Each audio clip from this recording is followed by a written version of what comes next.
let's just start with a quick look at Burning Glass and why, as Jane Oates says, she doesn't go to a city or a state without pulling Burning Glass data. So yes, let's absolutely feel that we all understand how you work with the private sector and organizations and what data and resources prove vital to talent development and planning. Matt? Well, Edie, thank you so much, and it's a pleasure to be here today. And you're absolutely right that data drives everything today. For companies to be able to plan their talent needs, they need to be able to understand where the market is working and where it's not.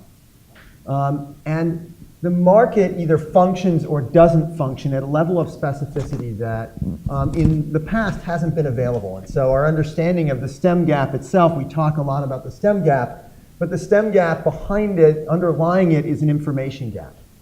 It's hard to be able to plan, go out to the market, figure out where we need to invest in training, either as companies or as educators on both sides of that divide, if we don't know very specifically what are the skills that are in demand, what are the jobs that are in demand, what's growing, how our labor market relates to a global labor market, a lot of the sorts of things that we've talked about today. To understand that the market at that level of specificity, what Burning Glass does is we go out and we collect millions of job postings every day, and then we translate them back. We do all the textual analysis to be able to read essentially each one of them and translate them to a common language of what are the skills that these jobs represent, what kinds of jobs are they, what kind of qualifications are they asking for, to do that deep data mining. When we get to that level of specificity, we find a number of things. First of all, that the STEM gap is as pressing as it is, and we've been talking in all sorts of urgent vocabulary today, but as pressing as that seems, the STEM gap is actually dramatically bigger than most of us appreciate it. And a lot of that comes down to this notion of distinguishing between STEM skills and STEM jobs. Most of our discourse around STEM to date has been around this question of STEM jobs, right? Matt, put your microphone up a little bit because we've got so many people in the back. All right, Absolutely. Thank you. Is that a little better? Terrific. STEM jobs, we normally sort of talk about STEM jobs like biologists or chemists or engineers or software developers. But when we expand that, we actually can read what employers are asking for. We're finding one of the biggest secular trends we're seeing in the job market today is that a growing array of non-STEM jobs are demanding STEM skills. For example, there's been about 150% growth just in the last 5 years of marketing jobs that are asking for deep STEM skills like SQL or SAS or R or other kind of statistical analytics and the like. If you look at the creative economy, the highest demand skills in the creative economy are STEM skills. And so at that level, you come to, these are what we refer to as hybrid jobs because they're traditional jobs, but yet they're asking for STEM skills. And at that level, you see that 48% of all BA level jobs now are requesting STEM skills. You'll also find that these hybrid jobs are the fastest growing ones, the highest value ones to employers, and also the hardest to fill. So there were last year 265,000 hybrid jobs. They've been growing 53% in the last 5 years. Importantly, we tend to think about that as a high skill. We think about the STEM economy as about high skill jobs like engineers and chemists and developers again, but when you look at it at skill level, find that 78% of middle skill jobs request digital skills, many of them advanced digital skills, digitally intensive STEM middle skill jobs, the kind that are actually asking for deep STEM skills, are growing twice as fast as other middle skill jobs, and they're twice as likely to pay a living wage. So this is important not just to employers in being able to understand where's the market working and how do we plan for it, but it's also important to workers and to talent. And just one last data point to illustrate that.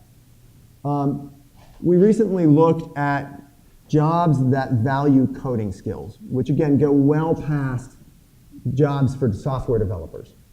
Again, jobs in marketing and design, in a range of, in finance and a range of others. But okay, let's divide them out by, divide all jobs out by the quartile of income that people are in. And what we find, oh wow, that's a lot better. Who knew I had that voice? What you find what we did is we divided all jobs out by into quartiles based on how much they pay. Not surprisingly, jobs in the bottom quartile don't require coding skills, don't value coding skills. Likewise, the second quartile, even the third quartile, you didn't find a lot of jobs that put a premium on coding skills. And that's just a subset of STEM, of course. We looked at that top quartile of all American jobs based on how much they pay. Spot on 50% were in occupations that value coding skills.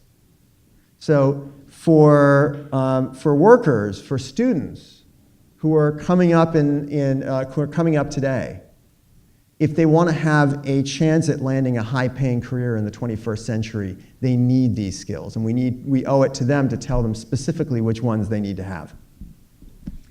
We would need a day, or everybody agree, to really dissect the breadth of these four speakers. We'll add Monster up on the group, et cetera, because what they've got available for us to really use in planning talent that goes to the boardroom is extraordinary. At the BLS, Bill, is clearly, everybody knows the Bureau of Labor Statistics and the reports that you put out, but you also have a tremendous business consulting service to interpret your data. Why don't you just give us a quick overview, and I'm going to hand you a microphone.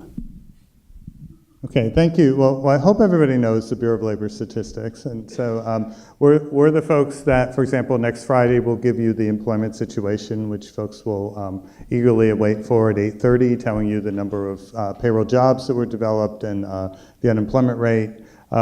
We have a couple dozen programs, including, for example, the Consumer Price Index, which my mom eagerly awaits every October to tell me why her Social Security should be higher than it already is. And so, we also focus a number of our programs on occupations, and so sort of getting to the theme of STEM occupations. So we have our Occupation Statistics program, which provides information on employment and wages of over 800 different occupations, with a lot of industry and geographic detail. It comes out on an annual basis. Two of our biggest sellers are the occupational projections information that looks at the jobs that are going to be needed over the next decade. And so we, just a couple of months ago, put out information on sort of jobs for the 2024-25 time period, and sort of what jobs are going to be growing. And certainly STEM jobs are high among the number of jobs we see there.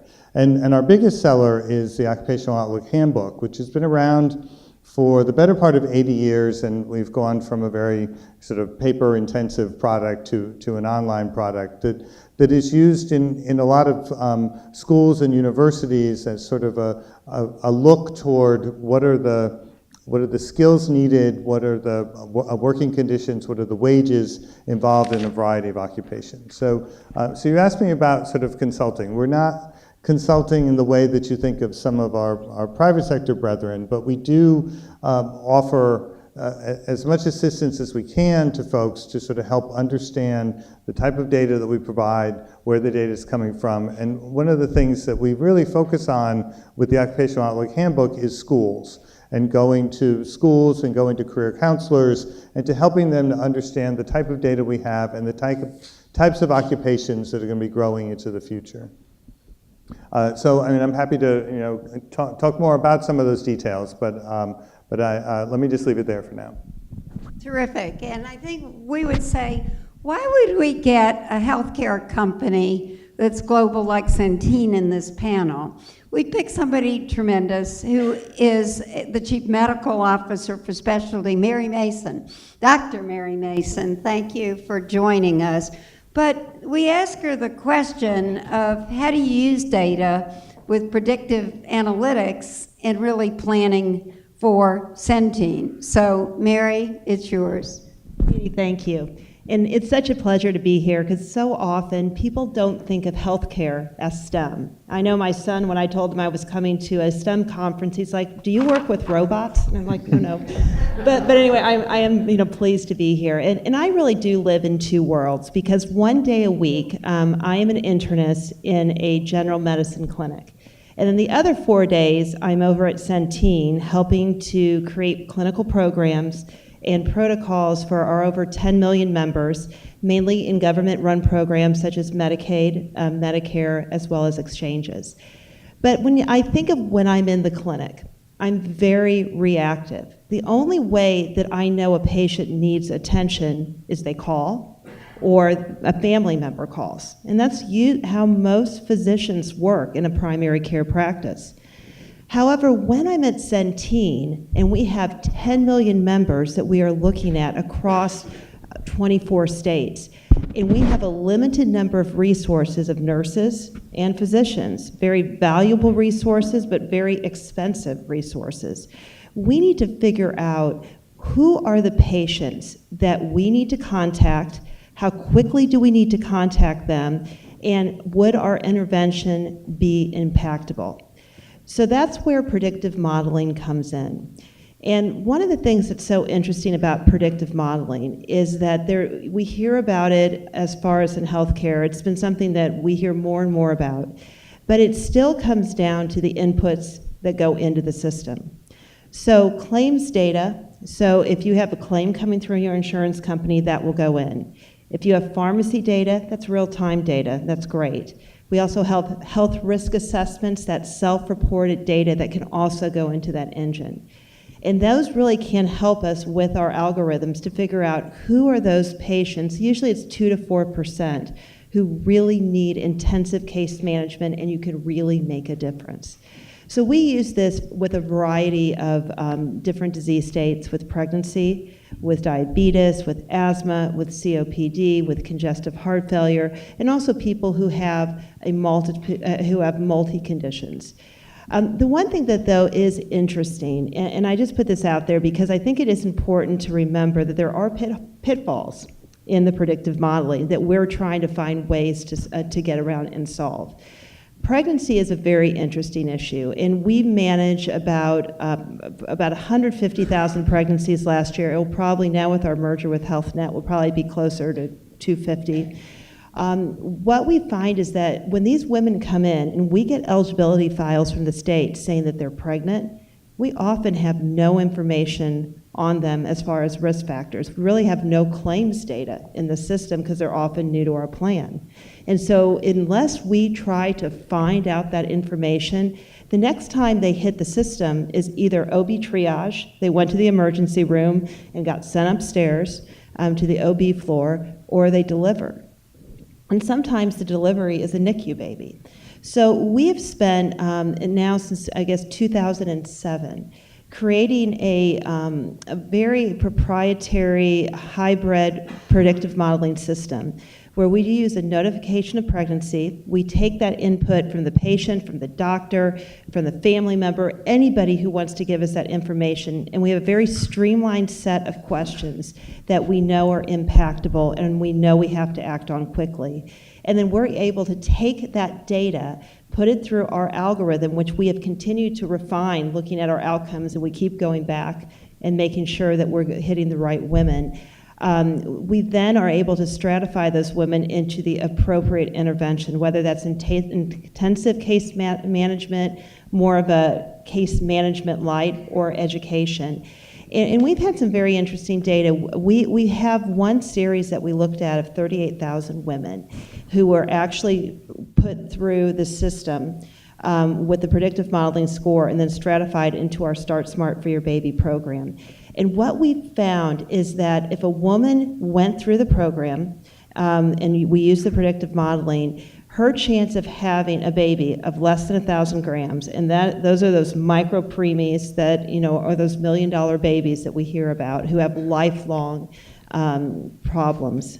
We were able to reduce the chance of a woman having that baby of less than 1,000 grams by over 38%.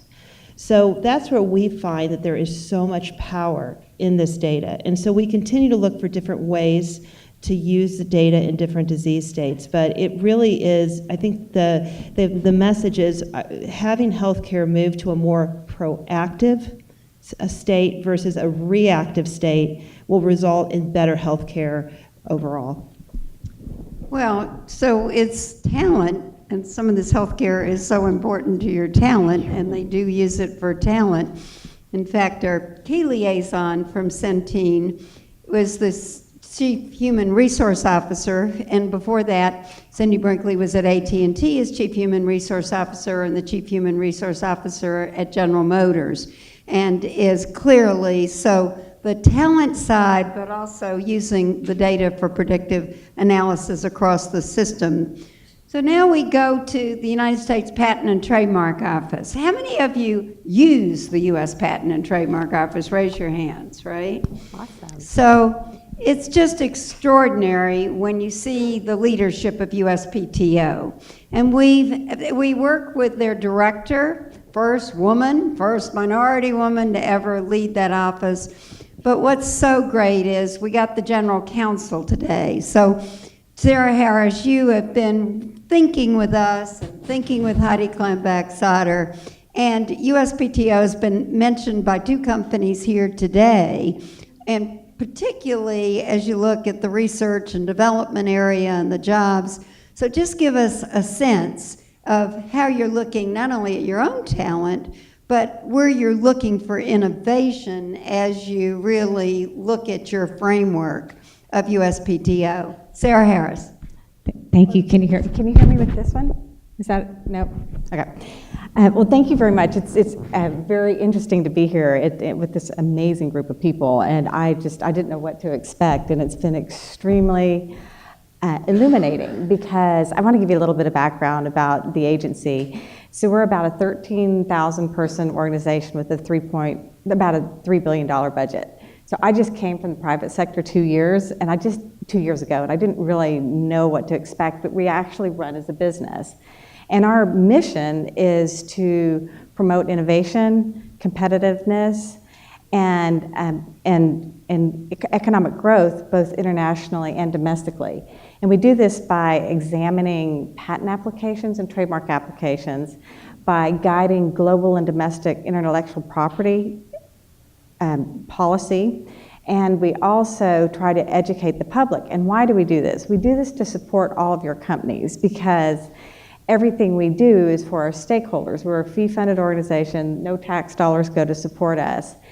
And so, our biggest challenge relative to what we're talking about here today is like using data to help us support you in the innovation space. And there's really two primary areas. And the first one is, it is paramount to us that we're able to hire STEM talent to be able to support you in helping you all protect your intellectual property via patents or trademarks. And just to give you some context, over the last 4 years, we've increased our size of up to approximately 50% by hiring about 4,000 people with STEM backgrounds. So if you think about that, that's a lot at that time, but we're also competing with some of the most innovative companies and the highest paying companies in the world. So how do we do that? That's where we actually have to use data because I want to say it's difficult. I won't say it's not impossible, but it's really difficult to compete on the financial compensation side. So we really had to figure out how could we recruit and attract STEM talent. So we actually started with our own internal data and developed something proprietary to ourselves, and just looking to see what people value in the workplace. And we found it was very interesting. People really, really valued flexible work schedules, work-life balance. They actually valued working for an organization with an extremely important mission. So with this data, we developed internal programs to attract people. And I can go into more detail on all those, but some of like our telework program, we're now 85% of our people, almost 11,000 actually telework in some capacity. We use data to support that program because in the government, you have to work 40 hours a week and your manager has to certify it. So when you have a teleworking environment, the manager is obviously not where the employee is. So there's a lot of scrutiny on our program because people always ask, how do you know that employee's working? So we use data in numerous ways. We have production data. Our patent examiners, which represent almost 8,500 of our 13,000 person organization, they are on a full production schedule, so we can monitor their production. And we've realized, we've done some studies with regard to teleworkers versus non-teleworkers, and the teleworkers actually, their productive rate is a little bit higher than the non-teleworkers. But we constantly have to use data to do that. We also have developed training programs, we've developed detailed programs, we use data in our recruiting efforts, like where to go. We use data to figure out the need. We realized that we were only or up until 3 years ago, our only office was here in the Virginia area. And we were realizing that they were kind of tapping out all the people that want to move to DC for various reasons. So we advocated for legislation to allow us to open up in different regions around the country to support our nationwide base. And we were able to do so. We have one in Dallas, Denver, Detroit, and San Jose. And that's allowed us to recruit people from all across the country. And it was extremely helpful because in 2012, we actually had a surge where we had to hire 1,500 patent examiners with STEM backgrounds in 1 year. So we've had our challenges, but with that, we use the government surveys to determine employee engagement, and we're always one of the top employers in the government. Our people are excited about their jobs, and most of them say they want to stay 10 years plus. So we're doing something right, and it's not because we're paying a lot. You're really mixing innovation and data together, which is tremendous. Let's go down to the localization of data. And Matt, let's just pick it up with you because it's so important what you do on a national and an international, but you really dig deep down into a community, an Eddie Jabs category, and wage differentials. But how does business work with you to understand all that? So I'd like to actually start. You're absolutely right, first of all, Edie, that really, again, the STEM gap lives in specificity. It has to do with specific skills within specific jobs and specific locations. And for employers to be able to react to that, they need to know where those STEM gaps are. And so I actually want to start, though, with something that Mary talked about before. Was really inspired by this notion of how data are playing in your organization. And you start off saying, hey, we've got, normally sort of traditional practice, we wait for patients to come to us. And that you're using data to figure out where are those signals that say that there's an opportunity for intervention. And I think it's such a wonderful metaphor for how employers are increasingally, progressively, looking at data in figuring out how they navigate the STEM job market. Because a lot of it comes down to being able to see the signals in the market and where it's working for them and where it won't. Traditionally, the way we hire is we pick up those signals essentially reactively. We go and we post jobs out there, we hang up the fly paper and we wait until we see that no flies landed on it. Or we didn't get any job applicants. And then we say, oh my goodness, there's a gap. most companies have evolved very sophisticated supply chains for just about any commodity that they buy. But the most important input to most companies is talent, and for the most part, we buy it on the spot market. And so for what we work with companies to do is to understand, how is the spot market performing?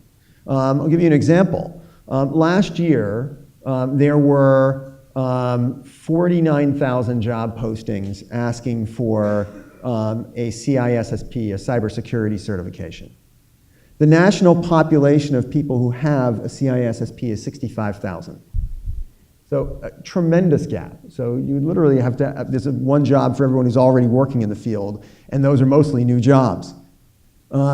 If you look at that and you're about to post up a job and say, hey, we need people who we need, or hopefully you step a little further back from that and you said, hey, we need people who have cybersecurity skills, what are you going to do about that?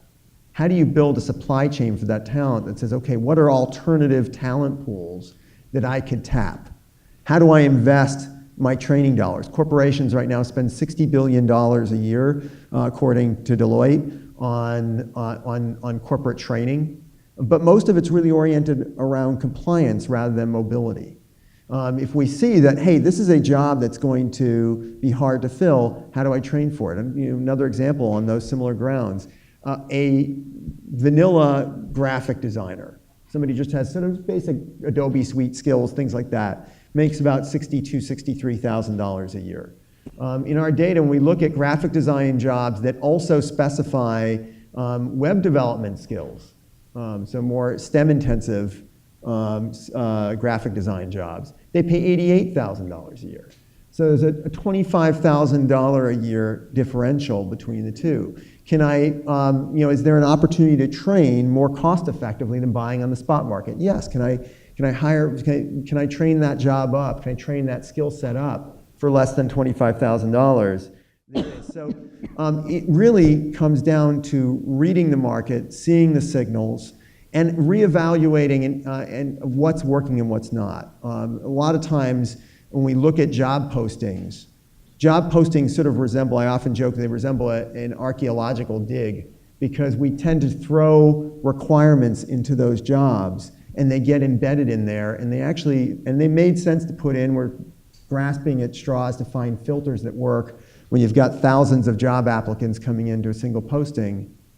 But how do you then figure out which ones are actually constricting the supply and which ones are actually working? And so when you can actually do similar textual analysis of the resumes, let's look at the people who turned out to be high performing, who turned out to be high tenured. And I can look at what could I have seen in their career attributes when they applied for the job.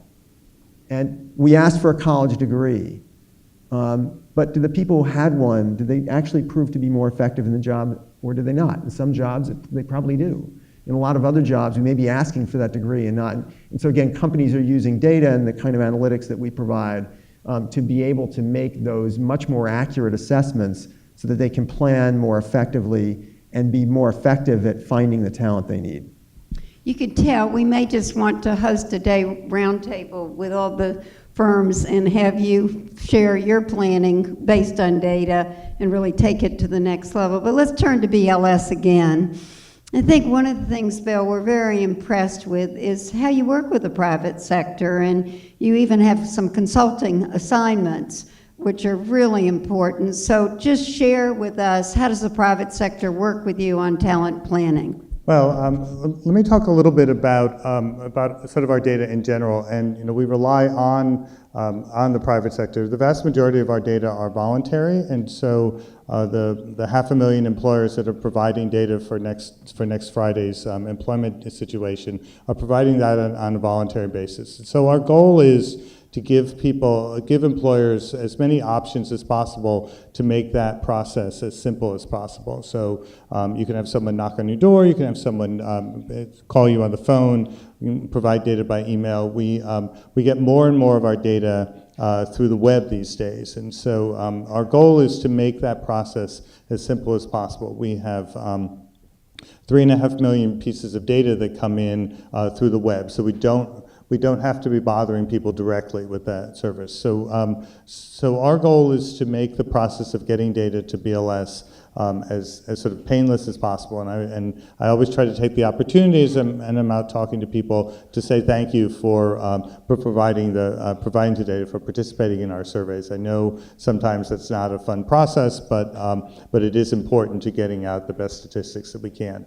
And then in turn, we try to provide as much assistance as we can. So for example, in the data that we capture on employee compensation, on wages and on benefits, we can in turn take the data that an individual employer provides and provide that back to that employer in a way that compares sort of the wage and benefit profile, for example, to their industry or their location. And so our goal, you mentioned consulting service, and again, it's not quite in the same way. You know, we're not a money-making organization, although we try to, as my boss would say, make your data dollars go as far as we possibly can. But we want to provide you with as much information about the data and about how to use the data as possible. So my boss is off today in Atlanta talking to data users about ways that they can use our occupation data in a variety of ways. So we have opportunities out there to give people to give back to those employers that are providing us data. Terrific. And let's just switch and talk USPTO. And what do you want us to hear that the private sector could do better with you, Sarah? Well, thank you for asking that, because when I was listening to the keynote speech earlier, when he said a call to action, let's get to 1 million kids the next 5 years. So that's one of our goals, not necessarily 1 million, but we strongly believe that, you know, our future global economic health is 100% dependent on innovation, because in order to maintain our competitiveness in the marketplace, we're going to have to start innovating. And consequently, we need to make sure that we have enough innovators in the pipeline, and we also are focusing on diversity, because there's not a lot of diversity in the STEM area. So some of the things we're doing, we'd love to partner with you all, is like we're investing a lot of resources in getting to young people, particularly women, because in honor of our first female director in 225 years, to teach young people, to get them excited and get rid of the unconscious bias. So we're focusing on women, we're focusing on education, both elementary, middle school, or middle school and high school, and we're also trying to get to the teachers, because we feel that the teachers are critical to getting kids excited about going into the STEM field. So to the extent we can engage with you in that manner, we'd love to. So just talk to USPTO, because they've got this great program with the Girl Scouts just on, you talk about experiential learning, just how can you as a Girl Scout go work with a group on a patent, right? So it's just really cool. And Mary, I think just the advice that you've got from a tremendously different perspective of any of the actions that you really see between the private sector and the public resources that you'd love to see happen. I think it's a lot of it still is, oops, wait a minute. There we go. Okay. I think a lot of it too is the focus on training programs, and you know, just even thinking about the payer industry and managed care. We don't find physicians who on graduation are saying, I'm going to be a managed care doctor. So we have to take great clinicians and make them managed care, you know, train them, you know, teach them the trade, teach them how we do things. I was just at a nursing school last week with 3 executive nurses. One was our VP of quality, one was in IT systems, the clinical support systems, and the other was in operations. And we were trying to talk to the senior graduates of the nursing school about all the opportunities that were out there that are non-traditional. And once again, we asked, has anyone ever thought about being a nurse in the managed care field? And not one raised their hand. So I think even though it's important to get, you know, young kids, grade school, middle school, high school, but even thinking about people once they've finished their careers, what we need to constantly train them, especially as, you know, I even think how much predictive modeling is so much more sophisticated than when I started Centene 10 years ago, that you constantly have to be thinking through these training programs and working hand in hand with HR to make sure that they're executed. Tremendous.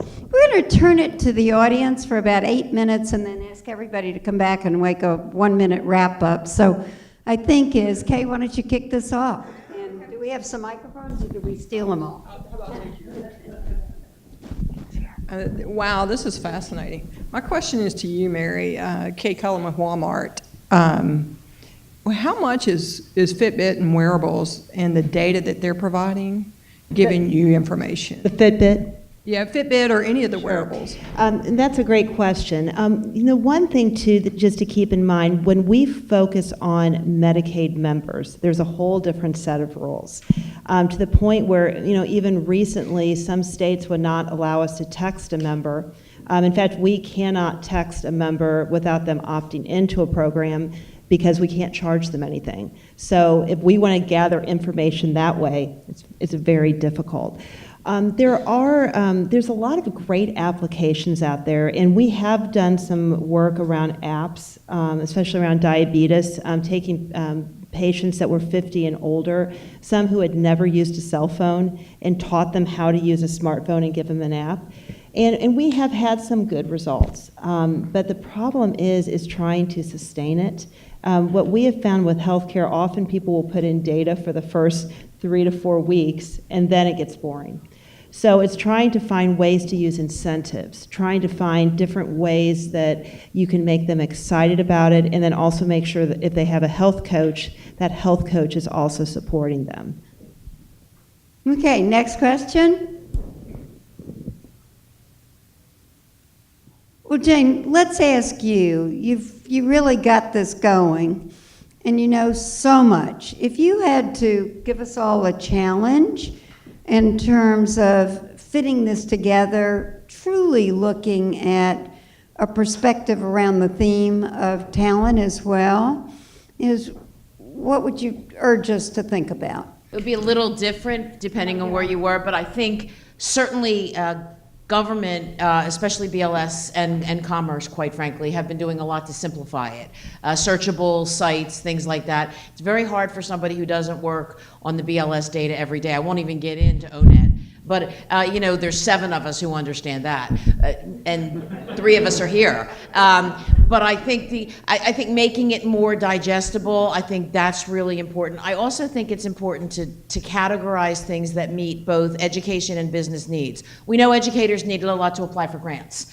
So getting access to some of this data about things like days to fill a job. So that could be used as a metric in your grant, or numbers of positions. And Burning Glass does a terrific job with that. I think Burning Glass, I've already shilled for them publicly, but I think they're probably the most easily digestible information. They take all the complex pieces that you can possibly think of and put it in a manageable site. Corporate, I think I'm so excited to hear patent and trade, because there are high school kids who could apply for patents. And the more we get out there, and the more I see such a trend, not just in this administration, but even in the Bush administration prior to this, so a real trend for agencies to work together more. And I hope that whoever is the next administration really capitalizes on that, because the more BLS works with commerce, the more patent and trade works with small business, the easier it is for a business person to get at something. Right now, you oftentimes look at data and you get conflicting information, and you're not sure what's right. And what you've missed is the date the data was collected. So I think all that stuff is really good. And the challenge, I would say, is I think each of the agencies should have a metric that says how many data citizens are using their, not researchers, not how many normal people that don't have a high degree of sophistication are using your resources. That would be a great metric to look at, because I think it should be usable for high school kids and college kids, but also for moms and dads who are trying to make decisions about what they should do next.